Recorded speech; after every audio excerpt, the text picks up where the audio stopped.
Счастливый, счастливый приветик вам, Овны. Да, счастливый приветик. Ваш Марс очень задействован в этом месяце. Чувствовать будете свой Марс, свою энергию будете чувствовать очень обостренно. Прям почувствуете ее даже вот на кончиках пальцев, вот энергия прям пульсировать будет. Ну а вообще энергию вы свою всегда чувствуете через глаза и голову. Вот она прям пульсировать будет. Давайте все по порядку будем смотреть. Сначала думаю. Правильно, молодцы, потом действую. Сначала говорю, думаю, потом говорю. Только с этим по жизни идти, Овнам, и можете настолько продуктивно использовать свой марсовский потенциал вот по такой схеме. Ну что, смотрим. Начнем с Марса. Марс делать будет. Но мы начнем не с Марса, мы начнем с Солнышка. Солнышко сделает трин с Сатурном. Ой, Солнышко сделает трин с Сатурном. Трин – это гармоничный аспект. Сатурн – это авторитет. Ну, Солнышко тоже авторитет. Солнышко – это уважение. Солнышко – это кто я. Делает трин. Гармоничный аспект делает с Сатурном. Кто-то авторитетность со стороны взрослые. Будете чувствовать поддержку.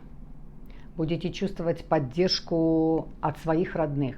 А это для вас всегда на протяжении всей своей жизни. Вы от этой поддержки очень зависимы. Всегда, если у вас любимый человек Овен, или дети ваши Овны, или кто-то из родителей Овен, или вы сами Овен, вы нуждаетесь вот в этом, вот поддержке семьи. Вот именно семья всегда поддерживайте и давайте силу своему Овну. И он горы тогда может свернуть, когда чувствует, что его семья поддерживает. Не получилось с первого раза, ничего. У тебя получится в другом в чем-то. Постоянно вот эта вот поддержка нужна. Тогда Овен может довести до конца своей идеи и горы перевернуть может. Итак, Солнышко делает этот трин. Будете чувствовать поддержку своих родственников, поддержку своих родных, старших, авторитетных людей, на которых вы равняетесь, к которым вы прислушиваетесь. Вы почувствуете очень хороший этот гармоничный аспект, поддержку. 2 числа Венера переходит в знак Рак. И тут же тоже делает трин с Юпитером. То есть большое счастье делает прекрасный, чудесный трин, гармоничный аспект к малому счастью. Или малое счастье к большому счастью делает трин. То есть настолько благоприятный и чудесный этот аспект будет у вас в 4 секторе, в секторе семьи и дома. Да, именно поддержку вы здесь будете чувствовать, именно комфорт вы будете в доме чувствовать. И вам захочется находиться в доме, вам весело будет, интересно. Вы будете контакт очень хороший наладите, даже если немножко где-то были какие-то трения, может быть в какой-то ссоре были, а может быть в каком-то споре состояли со своими родителями или со своими детьми или со своим любимым человеком. Вот здесь вы найдете гармонию. Решаться какие-то вопросы, может быть, недвижимости, может быть, переезда, возможно, встречи. Едете к родителям отдыхать, или родители к вам едут, или к сестре едете отдыхать, то есть вы собираетесь в семейном кругу, что-то благоприятно будете решать, какие-то вопросы, которые касались вашего дома, вашей семьи. Этот благоприятный очень аспект вас сделает, возможно, и Венера – это всегда эстетика, возможно, и как-то захотите на себя побольше обратить внимание, сделать себе какие-то приятные дома, ужин какой-то хороший сделать, собрать всю свою семью, или самому себе что-то приятное, вкусное купить, самому что-то приготовить, сделать приятные вещи у себя дома. Вот захочется комфорта. Захочется комфорта. И этот гармоничный аспект абсолютно откликается, впускайте его в свою жизнь. Ну и безусловно, смотрите, когда малое счастье делает гармоничный аспект большому счастью, конечно, загадывать желание. Загадывайте желание. Вот в каком виде вы его захотите загадать. Так как это у вас в 4 секторе, прям вот дома, напишите какую-то записочку из желаний и куда-то дома себе под подушку, а может быть прям в наволочку положите, а может под матрас положите, на столик свой, где вы обедаете, кушаете, на столик как-то, может быть, с обратной стороны это свое желание прикрепить. То есть, возможно, на холодильнике сделайте, чтобы оно вам бросалось в глаза. Немножко впустите этот аспект и его как-то обыграйте, каждый на своем уровне.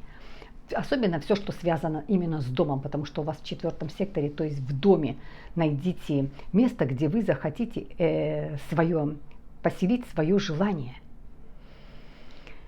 Можете воспользоваться этим аспектом. 5-6 числа ваш Марс, вот о котором мы сейчас с вами поподробнее поговорим. Ваш Марс будет сделать конфликт, обострение. И обострение пойдет на Плутона, то есть оппозиция с Плутоном. Конфликтность, агрессивность, какие-то разборки, выяснение отношений. Захочется закончить отношения, а потом вернуть эти отношения. Вот что-то появляется, энергия лишняя, ненужная, конфликтная энергия, и вас она очень сильно коснется. Когда бывают такие аспекты, зная о них, что можно сделать, как это применить в свою жизнь. Да, есть этот аспект, но так что? Да, есть явление какое-то, например, вы знаете, что сегодня будет дождь. Что вы делаете? Вы возьмете зонт. Знаете, или вы вышли, в окошко смотрите, ливень идет. Что вы пошли? Конечно, возьмете зонт, пойдете. Или, соответственно, какой-то как-то оденетесь. Вот здесь то же самое. Когда ты знаешь, что такое аспект, как его можно? Конечно, его можно обойти, просто о нем зная. Так вот, на этот аспект, он будет 2 дня всего, вот такая конфликтность. Что необходимо сделать? Вот такой вот взять спасательный, как говорится, зонтик. То есть поменьше агрессивности. Где-то на дороге чувствуете, кто-то вас провоцирует, обогнать хочет, пропустите.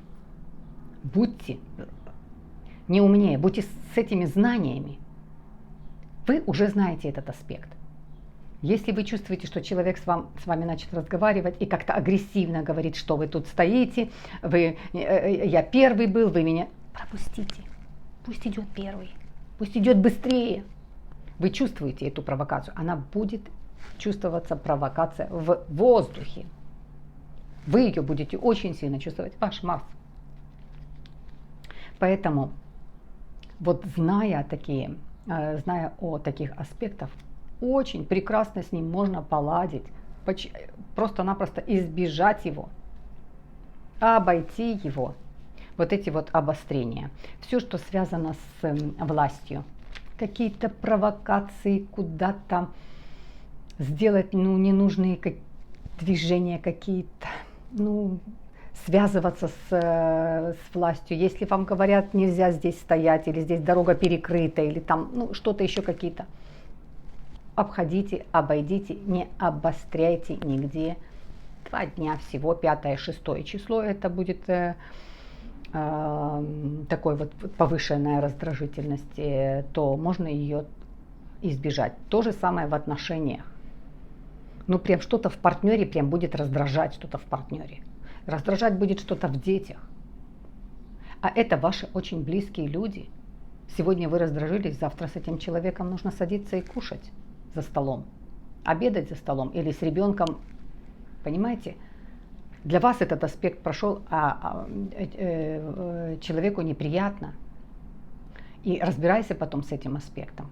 Поэтому понимайте, что лучше на этот аспект никаких решений, никаких конфликтов, никаких выяснений отношений. 5-6 число. Я думаю, что вы, овны, меня услышали. Новолуние будет 10 числа, и 10 числа будет кольцевое солнечное затмение. Будет проходить в Близнецах. Само по себе такое мощное кольцевое солнечное затмение, но в Близнецах всегда проходит полегче, покомфортней в Близнецах. И это солнечная, такая мощная солнечная энергия для вас очень эмоциональная. Вы эмоциональны. Марс, молодой Марс. Что? Сначала делает, сначала говорит эмоции, потом сами 10 раз пожалеете, сами 10 раз потом думаете, столько займет в голове для того, чтобы зачем я это сделал, лучше бы я это не говорил, зачем я так отреагирую, сами себе потом начинаете раскладывать все по полочкам, но уже сделано дело. Марс молодой. Поэтому никогда не надо на Овна обижаться. Это такая природа. Конечно, проработанный Марс совсем себя по-другому ведет. Вот если сначала думаю, а потом действую, вот это проработанный Марс. И вам его прорабатывать практически всю жизнь надо. И когда вот такая гармония наступает, когда ты думаешь, потом делаешь, то, конечно, ты такие бонусы получаешь, ты просто наслаждаешься жизнью. Так вот, и это новолуние, такой выброс такой сильной, мощной энергии, эмоциональной.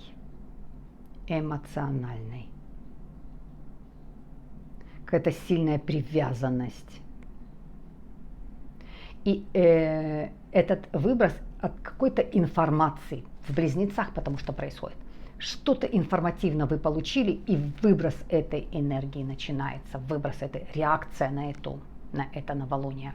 Но посмотрите, опять-таки, как можно применить его в жизни. Я получу информацию, и выброс этот эмоциональный сделаю на учебу. Меркурий, это будет в Близнецах. На учебу, на знания, на какие-то продвижения своих проектов.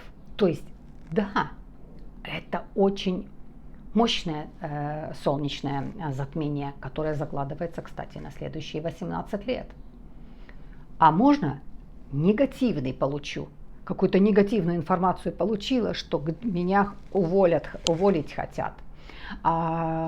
Кто-то донес, кто-то сказал, что твой друг или твоя подруга или твой ребенок, что-то такое. И я выброс могу сделать негативно и заложу это на целые 18 лет. Поэтому всегда аспект, зная его, именно применить его с пользой. Так как берешь зонтик с пользой, ты не солнце светит, а ты одел пальто. То есть это точно так же вот с этим аспектом можно разобраться. Выброс энергии как в положительное, так может быть и в отрицательное. То есть можешь сам себе навредить. Поэтому, конечно, с этим делом, просто понимая и получив вот эти знания, использовать это новолуние совершенно продуктивно. Ну и опять Марс. 11 числа Марс будет делать транзит. И будет делать транзит, ой, овны, тут прелесть. А тут прелесть наступает. 11 числа Марс делает транзит к львам. Огонь в огонь. Ну тут все понятно. Марсу тут хорошо, но пришел в свою стихию. И здесь Марс, который о себе заявляет. У льва что делает Марс? Я хозяин. И обратите на меня внимание, посмотрите, я вам что-то могу такое научить, рассказать и показать. Это вот такой вот здесь будет Марс. И он у вас появляется в 5 секторе. Но это еще не все. Это 11 числа Марс там появляется, а 27-го Венера туда приходит. Тоже у вас в 5 секторе. Овны, рада за вас. Ну, любовь. Конечно. Конечно, мощнейшая любовь и, конечно, финансы. Когда Венера в 5 доме и Марс в 5 доме, здесь Венера королевишна, и Марс прислушивается к Венере, а Венера всегда дружит с головой. Вот здесь настолько такой чудесный аспект 11 числа. Марс переходит к львам, а Венера переходит к львам 27-го, то есть они через 2 недели встречаются, и это у вас все происходит в 5 секторе. Конечно, чудесный аспект, долгожданный, если кто-то хочет появления ребенка, хочет, чтобы у вас был ребенок. Это очень хороший аспект. Вот с 11 марта по, наверное, с 11 июня по 11 июля вот такой шикарный этот будет аспект, если вы хотите пополнения себе, если вы долгожданного ребенка хотите. Очень чудесный, шикарный аспект для вас. Это, конечно, встречи, свидания, это влюбленности, это сон, смех, спорт, секс. Здоровый, хороший, вовремя, нужный, интересный, весело. Просто открывается, как говорится, все чакры. Все работает. Ну, чудесно. Вот 5-6 смотрите немножко вот эта агрессивность, проконтролируйте с Плутоном, а с 11 числа, когда Марс сделает транзит, и тут Марсу, конечно, будет такой, и там еще встретиться с Венерой, и творчества очень много. У вас открываются все окна, двери в творчестве. Вы можете любые выставки делать, вы презентации каких-то своих проектов делать, запускать какие-то проекты можете. Вы встречаетесь, романтики много, а вы такие романтики. Вы, если вы в любви, вы и стихи можете написать, вы и песню можете спеть, и подарок хороший сделать. Вы в любви, вы ей, ну, Марс, любовь, конечно. А тут еще и с Венерой. То есть такой период даже редко так бывает. Представляете, и Марс, и Венера собираются в 5 секторе. Так что Овны, я думала, эти близнецы фавориты месяца. Но у вас Марс очень сильно задействован, и, безусловно, вам месяц будет очень активно для вас работать. Ну вот, скажем, еще про полнолуние. Полнолуние будет в Козероге. Здесь такое будет акцент сделать на любовь любовью, а дела делами. А в Козероге не забалуешь. Там нужно ответ держать. И это будет у вас в 10 секторе, то есть в секторе, который отвечает за карьеру. В сектор, который отвечает за карьеру. И здесь вы подведете какой-то итог. Вполне может быть продвижение по службе. Вообще дела в гору идут. Марс и Венера соединяются. Дела идут в гору. А полнолуние вы подводите итог, что вы сделали, как вам улучшить, как вам добавить что-то в свой бизнес. Возможно, вы продвинетесь по служебной лестнице, вы учебу какую-то серьезную, может быть, заканчивали и предъявляете документы, вас продвигают куда-то. Такое вот замечательное будет еще полнолуние, но перед которым такой держать ответ нужно, а вы к нему будете готовы. То есть вам нужно будет уже подвести итог проделанной работы. Ну что, мои хорошие, чудесный такой для вас июнь месяц. Да, вы будете вот такие чувствовать, свой Марс.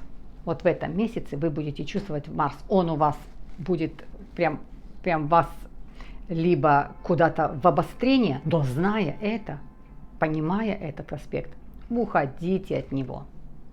Наслаждайтесь всем. Вы любовь, Марс любовь. Марс это кровь. Марс это ваши бесконечно молодые, блестящие глаза. Овна всегда можно определить. Так как блестят глаза у Овна, Марс. Ни у кого так не блестят. И очень молодые глаза. И всегда видите жизнь молодо. Ну, ладно, еще бы вам говорила. Ну, закончим давайте, знаете, чем? Думаю, делаю, думаю, говорю. Берегу свои глаза, берегу свою голову. И сон, смех, спорт, секс. Обнимаю вас. Спасибо.